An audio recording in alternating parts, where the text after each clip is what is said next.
सभी लोगों को जय श्री राम। आप लोग का मेरे वीडियो में हार्दिक स्वागत है। एक और धमाकेदार तबाही मचाती हुई वीडियो में आप लोग लेकर आ गया हूँ जी। इस वीडियो का टाइटल है कि how to trade on T20 matches. कैसे ट्रेड करना है सब कुछ बताऊंगा स्टेप बाय स्टेप।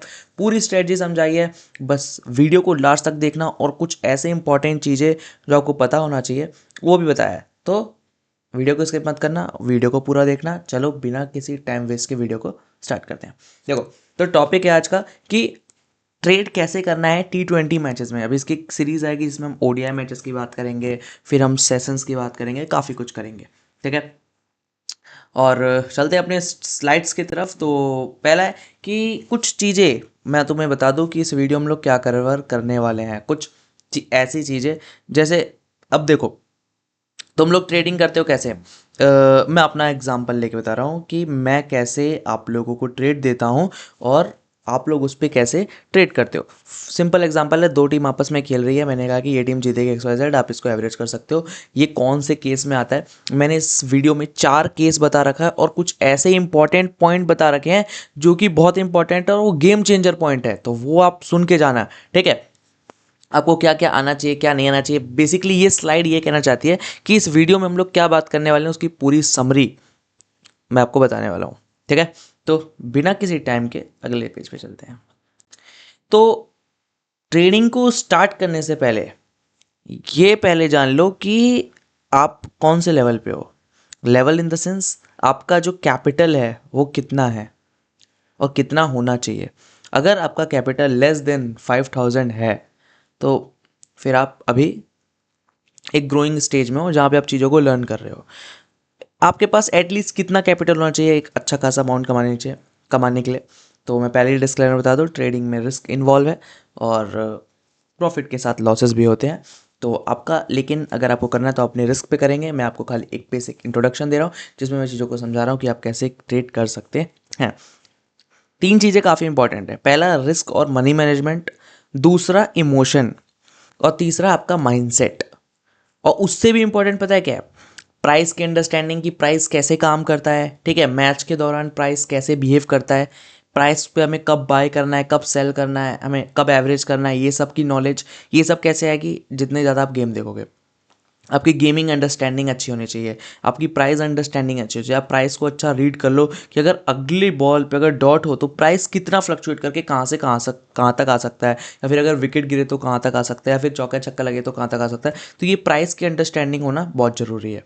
तो प्राइस के बारे में, emotion control, money management, risk management और बेसिक क्रिकेट की नॉलेज। बेसिक क्या, अब आपको अगर ट्रेडिंग करना है तो आप अच्छे से करोगे और आपके पास अच्छा खासा बिल्डअप मतलब बैकअप अच्छा स्ट्रांग होना चाहिए, तो आप चीज़ों को काफ़ी अच्छा कर सकते हो। बहुत लोगों के जिनके पास नहीं है, हमारे पास भी उतना नहीं था पहले, लेकिन वो धीरे धीरे स्मॉल अमाउंट से ही करे। कैसे किया सब कुछ बताऊंगा, कौन से वो स्टडीज़ है, कैसे आप कर सकते हो सब कुछ बताऊंगा। बस वीडियो को ध्यान से देखना। हम चलते हैं अपने पहले स्लाइड पे।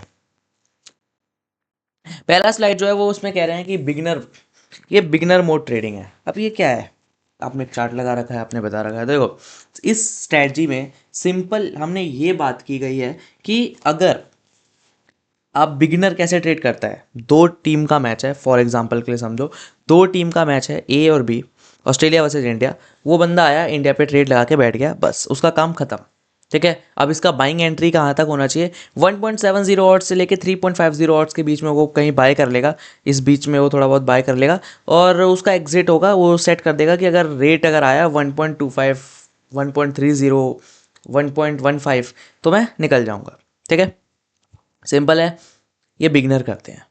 और इसमें सबसे बड़ा कैच क्या है कि आपको मार्टिंगल और कंपाउंड के बारे में नॉलेज होना बहुत इंपॉर्टेंट है। ठीक है, आपकी जो विनिंग एक्यूरेसी है वो 60% से ऊपर होनी चाहिए, तब जाके ये स्ट्रेटजी आपके लिए काम करेगी। लॉन्ग टर्म में नहीं कर पाएगी काम। लॉन्ग टर्म में क्यों नहीं काम करेगी, क्योंकि काफ़ी सारे फैक्टर्स हैं जिससे आप हार जाओगे। ठीक है, तो पर ट्रेड का अमाउंट कितना होना चाहिए, मिनिमम वॉलेट बैलेंस कितना होना चाहिए, एडवांस ऑप्शन क्या आपके पास। देखो, एडवांस ऑप्शन में यही है कि आप मार्टिंगल करो या तो कंपाउंड करो, तब इस स्ट्रेटजी 60% ग्रोथ के साथ आपकी ग्रोथ हो सकती है लॉन्ग टर्म में भी। ठीक है, अगर आपको अच्छी गेम स्टैंडिंग है और नॉलेज है तो काम हो जाएगा। ठीक है, पर इसमें क्या रहता है, स्ट्रेटजी सेटअप क्या है, 100 रुपीज़ की इन्वेस्टमेंट रहेगी उस बंदे की, जो बिगनर आएगा वो हर मैच में 100 ही लगाएगा, उससे ज़्यादा लगाएगा ही नहीं। 100 रुपीज़ रेट आया निकल गए, 100 रुपीज़ रेट आया निकल गए, 100 रुपीज़ या तो लॉस या तो प्रॉफिट निकल गए। ठीक है, तो ये सब चीज़ें जो हैं, ये है बिगिनर का स्टेज, जो मतलब आमन तौर पे 80% से ज़्यादा लोग ये करते हैं। क्या ये करना चाहिए? आगे भी और भी चीज़ें, केस स्टडी है। देखो मैं ये नहीं कह रहा हूँ, और भी लोग बहुत सारी स्ट्रेटजी लगाते हैं। देखो मैं बताता हूँ स्ट्रेटजी कौन कौन सी है। पावर प्ले डोमिनेटर है, मिडल ऑर्डर है, फिनिशर का है, ठीक है, काफ़ी खाली चेस को बैक करना, खाली डिफेंड को बैक करना, बॉलर्स को बैक करना, बैट्समैन को बैक करना, काफ़ी सारी स्ट्रेटजी है। मैं ये वो आम तौर पर स्ट्रेटजी बता रहा हूँ जो हम मतलब मैं करता हूँ। फॉर एग्जाम्पल जो मैंने सीखा है, जो मैं करता हूँ और मैंने किया है, ठीक है, वो बता रहा हूँ मैं आपको। बाकी चीज़ें तो बहुत सारी हैं, हम उनको भी अगले वीडियो में पार्ट 2 जब आया क्रिकेट ट्रेडिंग T20 में पार्ट 2, उसमें हम और ज़्यादा नई सारी स्ट्रेटजीज और कुछ मार्केट साइकोलॉजी और प्राइस बिहेवियर को समझेंगे, उसमें भी समझेंगे। इसको आप खाली ये समझो कि ये 4 केसेस कौन से हैं। तो पहला केस है ये बिगनर, दूसरा है एडवांस एवरेजिंग स्ट्रेटजी। इसमें क्या सिंपल सा, देखो पहला एग्जांपल मैं आपको एक बार बता देता हूँ। पहले वाले में क्या है, जैसे ऑड्स भी देखा है, तो ये देखो यहाँ पे ये बंदा आया, आपको ये कर्सर दिख रहा होगा, यहाँ पे एक बंदा आया, इसने एक एंट्री ले ली इस पे, ठीक है, इस जोन पे इसने एंट्री ली, और क्या है, जब वो प्राइस यहाँ तक आया होगा इस रेंज में, तो वो कैश आउट करके निकल गया। और उसका अगर मन किया होगा कि ये मैच अब स्ट्रेट ही हो गया है, तो अब मैं और होल्ड कर देता हूँ, तो वो लेके चला गया। ये है केस 1। सिनेरियो उल्टा भी होता है, आपने ट्रेड लिया, रिवर्स हो गया, ख़त्म कहानी। ठीक है, तो ट्रेडिंग में दोनों चीज़ इन्वॉल्व है, प्रॉफिट और लॉस दोनों। ठीक है, अगले स्लाइड्स पे चलते हैं। एडवांस एवरेजिंग क्या होता है? एडवांस एवरेजिंग सिंपल सा है, लेकिन ये बहुत पावरफुल है। पावरफुल क्या है कि आपका जो विन रेट है, अगर वो 40% भी है तो काम हो जाएगा। अगर विन रेट अगर 40% भी है तो काम हो जाएगा। काम कैसे करता है? जो आपकी एंट्री रहेगी वो रहेगी 1.70 से 3.50 ऑट्स के बीच में आप कहीं एंट्री लोगे। इसमें क्या रहता है, इसमें भी सेम फंडा है केस 1 की तरह, कि हमने एक किसी पॉइंट पे एंट्री ली। अभी फॉर एग्जांपल हम ऊपर वाले ही एक बार ग्राफ को समझते हैं। ओके, एक बार इस वाले ग्राफ को समझते हैं, इसको ध्यान से देखो।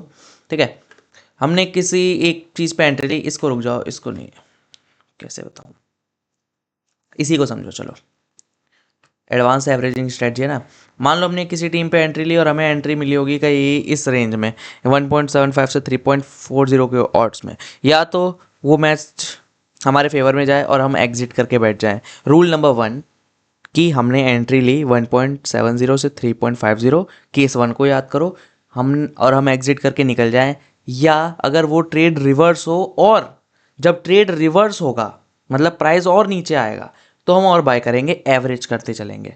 अब यहाँ पे जिन बंदों को प्राइस की अंडरस्टैंडिंग है, मैच की अंडरस्टैंडिंग है, जिनको पता है कि यहाँ से रिकवर हो सकता है कि नहीं, या फिर यहाँ से गेम का मोमेंटम या प्राइस ऊपर नीचे आ सकता है कि नहीं, वो तो 100% इसमें काम कर जाएगा। लेकिन जिनको नहीं है नॉलेज, तो उनके लिए काम बिगड़ भी सकता है। तो स्ट्रैटेजी 2 इसलिए एडवांस है क्योंकि एवरेज है। इसमें आपको विन रेट खाली 40% चाहिए। लॉन्ग टर्म के लिए काफ़ी अच्छी स्ट्रैटेजी है। आप इसको अगर यूज़ करो तो काफ़ी अच्छा प्रॉफिट कर सकते हो। और इसमें स्कैल्प कैसे होता है, अब फॉर एग्जांपल, अब इसमें कैश आउट का बहुत बड़ा सिस्टम है। कैश आउट का रोल बनता है आपके, कैश आउट का गेम का रोल बन के आता है आपके मैच अंडरस्टैंडिंग से। अगर मैच अंडरस्टैंडिंग है, फॉर एग्जांपल आपने किसी भी टीम को एवरेज कर दिया, आपको लगता है कि बस ये मेरी इन्वेस्टमेंट वैल्यू तक अगर आ जाए तो मैं निकल जाऊंगा, आपको कोई प्रॉफिट नहीं है, नो लॉस। एवरेज से क्या होता है कि अगर छोटी भी स्पाइक्स आती है ना, तो अगर आपको लगता है कि गेम का मोमेंटम आपसे दूर जा रहा है, तो आप वहाँ पे भी नो लॉस नो प्रॉफिट के जोन में निकल सकते हो। और थोड़ा अच्छा स्पाइक आ गया तो अच्छे खासे प्रॉफिट में, और अगर नॉर्मल 1.25 पैसा 30 पैसा आ गया, तब तो आपका काम हो ही गया बेस्ट। ठीक है, इसलिए लोग इस स्ट्रेटजी को यूज़ करते हैं और पार्ट्स में अपनी क्वांटिटीज़ को सेल आउट करते हैं।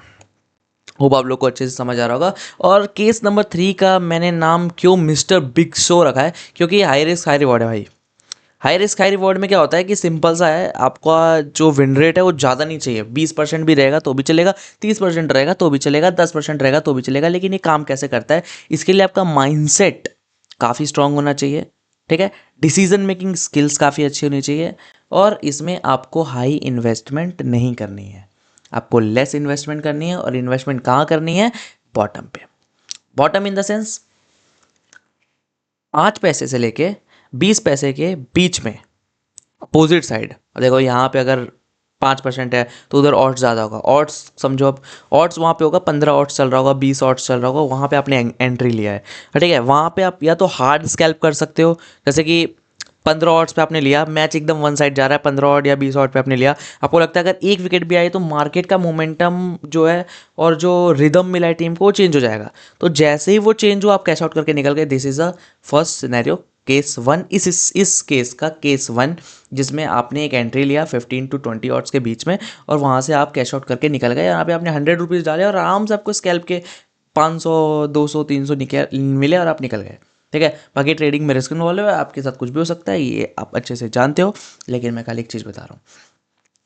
और दूसरा काम क्या है, कैश आउट यहाँ पे होता है पार्ट्स में। फॉर एग्जांपल एक विकेट गिरा, आपको लगता है कि अब डॉट से प्रेशर बन रहा है, अब आपने सोचा कि आपने 100 रुपीज़ लगाए। फॉर एग्जांपल मैं 100 में से 80 निकाल लेता हूँ, 20 अभी भी इन्वेस्टमेंट रहने देता हूँ। 80 निकाल दिया, अभी भी 80 के साथ उसका प्रॉफिट भी निकल गया, अब बचा 20। अब 20 जब वो थोड़ा ऊपर गया तो उसको और प्लस प्रॉफिट दोनों को निकाल लिया। तो the this is the date one trade जिसमें हम लोग मिस्टर बिग शो कहते हैं, क्योंकि यहाँ पे बिग शो ही होता है ब्रो। अगर छोटा भी स्पाइक्स आता है ना तो बड़े बड़े प्रॉफिट्स आते हैं, ठीक है। और वहाँ से मैच अगर पूरा घूम जाए तो बल्ले बल्ले, 100 लगा रहे हो मिल रहा है 5,000 6,000 7,000, तो this is huge amount of money. Max कहाँ तक मिल सकता है, 100 का 2,000 तक, ठीक है, if as per your investment और एज पर योर ऑड्स, ठीक है। तो ये स्ट्रेटजी भी समझ आ गई कि ये केस कैसे है। चार ये वही केस है जो मैं अमूमन यूज़ करता हूँ, ठीक है, वरना और कोई नहीं। The sure pick strategy. The sure pick क्या है, अब देखो यहाँ पे है गेम का एक और ट्रुथ। अब लोग सोचते हैं कि हम लोग एंट्री तब लेते हैं जब मैच पूरा हो जाए, जहाँ से टीम के जीतने की चांसेस हारने की चांसेस हमें पूरा श्योर हो जाए कि मैच अब हमारे हाथ से नहीं जाएगा। लेकिन यहाँ पे आता है सबसे बड़ा रोल एक्सपीरियंस का, गेम की अंडरस्टैंडिंग का, कैसे एक छोटी छोटी स्पाइक्स आपकी इमोशन को इन ट्रेड्स में टेस्ट करती है। इसका बाइंग रेट क्या रहता है, इसका बाइंग रेट रहता है 1.05 से लेके, मतलब 5% से लेके 1.20 के बीच में आप जाते हो, अच्छा खासा अमाउंट लेकर के, स्कैल्प करने नहीं, कैश आउट जाने, नॉन कट जाने, ठीक है। वहाँ से आपको लगता है कि यहाँ से कोई चांस नहीं है, यहाँ से मैच पूरा अपने फेवर में हो चुका है, ठीक है। बट द मेन थिंग जो मैं आपको कह रहा था कि रिस्क ज़्यादा है, रिवॉर्ड कम है, एक्यूरेसी आपको ज़्यादा चाहिए, और जिसकी गेम अंडरस्टैंडिंग अच्छी है उसका काम तो हो गया, उसको और कुछ चाहिए ही नहीं लाइफ में, उसके लिए तो ये रामबाण है। अब फॉर एग्जांपल अब आपने ये वाला ट्रेड है, इस वाले ट्रेड में आपने एंट्री ली, मान लो यहाँ पे इस पॉइंट पे मैच पूरा घूम चुका है, 4 पैसा 5 पैसा चल रहा है, यहाँ से स्ट्रेट हो गया, this is the one of the back, free fund का पैसा हो गया, ठीक है। लेकिन रिस्क इन्वॉल्व है, याद रखना। क्रिकेट में कभी भी कुछ भी हो सकता है, लेकिन आपको एक अच्छी खासी अंडरस्टैंडिंग तो होगी कि कब क्या हो सकता है, इसलिए इसके लिए एक बैकअप, स्ट्रॉन्ग बैकअप होना ज़रूरी है। आप एक अमाउंट फिक्स कर लो कि उससे हर बार ऑल इन जाओगे, डेट वन एट, उसको कंपाउंड करो, काफ़ी अच्छा रिजल्ट मिलेगा within the 30 profitable trades, ठीक है। अब यहाँ पे रिस्क मैनेजमेंट का थोड़ा सा फ्रेमवर्क आ जाता है कि कभी भी देखो ऑल इन मत जाओ। ऑल इन द सेंस कि 5,000 पड़े, 5,000 का 5,000 चले गए। मैं मानता हूँ कि जिसमें मैंने कहा है कि केस नंबर 4 में, जिसमें आपको श्योर बेट्स पे आप हैवी इन्वेस्टमेंट कर सकते हो, उस पर भी 10% 20% 30% लगा दो, बट ऑल इन नहीं। स्टॉप लॉस बहुत ज़रूरी है। अब आपको पता है कि गेम आपके दूर जा रहा है, आप एवरेज भी नहीं कर सकते, तो वहाँ से आपको कैश आउट ही करना पड़ेगा। अब उसको लोग छोड़ देते हैं, छोड़ना नहीं है bro, every single rupees matters, ठीक है। ट्रैक करना है सब कुछ, एक पूरा एक्सेल का सीट बनाना है आपको, उस पर सब कुछ ट्रैक करना है, ठीक है। हम भी जर्नलिंग करते हैं और उस पर पूरा जर्नलिंग करते हैं, तो इस पर पूरा हमने अपना जो ये वीडियो है इसमें हमने पूरा चीज़ लिख दिया है।